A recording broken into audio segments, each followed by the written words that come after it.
I've recently been helping Chuggaaconroy create assets for his Let's Play of Pokemon Heart Gold and Soul Silver, and in the midst of things, he asked me if I'd be interested in creating a video based on the Pokemon anime. I gladly took up the offer, and I decided to utilize this opportunity to try out some new video editing skills. The topic of the video was about the long gap of filler episodes during the Johto saga of the animated Pokemon television show, specifically between Azalea Town and Goldenrod City. So I wanted to emphasize this idea by trying to create a visual of a long walk to a city, and I thought that I could learn some new techniques in the process. Plus, I figured that the rest of the video would likely just be stills of the Pokemon anime anyway, with maybe one or two boxes or arrows to highlight an area, so I wanted something to be a bit more visually stimulating. I saw the opening to the Johto anime, where Ash and his friends were running along a path, and I wanted to try and create something similar, but I wanted a different reference shot. I tried the old Earthbound trailer that Nintendo uploaded when the game was released onto the Wii U, but that wasn't quite what I was aiming for. Ultimately, the most serviceable reference was the cheap walk cycle segment from SpongeBob. Now that I had a reference, I had to figure out how to generate a 3D shape, something that my editing software, Adobe Premiere, cannot natively do. I initially thought that I'd have to do this in a program such as Maya or Blender, programs that I'd have to relearn, but fortunately, Adobe After Effects was able to fulfill this task. Knowing this, I created a long path using sprites from Pokemon Gold and Silver, and then in order to create my desired shape, I had After Effects use this image to generate a cylinder. I figured that a cylinder would be more customizable and versatile than a sphere, as a sphere would only ever have the one perfect curve, where I'd only ever be able to shrink it or enlarge it, whereas I can stretch and bend a cylinder to get a more specific curve. Once I deemed it to be good, I imported it back into Adobe Premiere. Next was the character, which was created using a repeating animation of the protagonist's sprites from Pokemon Gold and Silver, and then I slowly tweened the animation back and forth to move sideways. I also created a separate animation of the protagonist's sprites from Pokemon Puzzle Challenge that I may provide an alternate 3/4 angle. Then it was just time to decorate the scene. I created a skyline that was at least somewhat geographically accurate to Goldenrod City from Pokemon, with the building slowly rising into frame and the mountain in the background getting closer by 1 unit of scaling behind it all. And I think I managed to pull off the effect of walking to a city in the distance pretty well. Then there was a call out that Chugga makes about counting each of the steps in Elex Forest to see how long it takes to traverse through it all.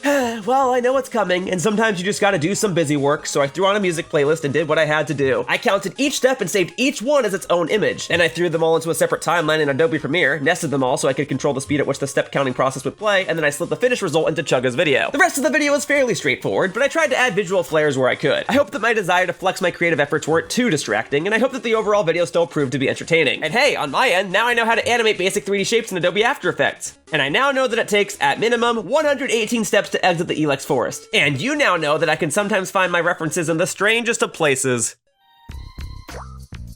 Hey, it helped me get my desired result, right?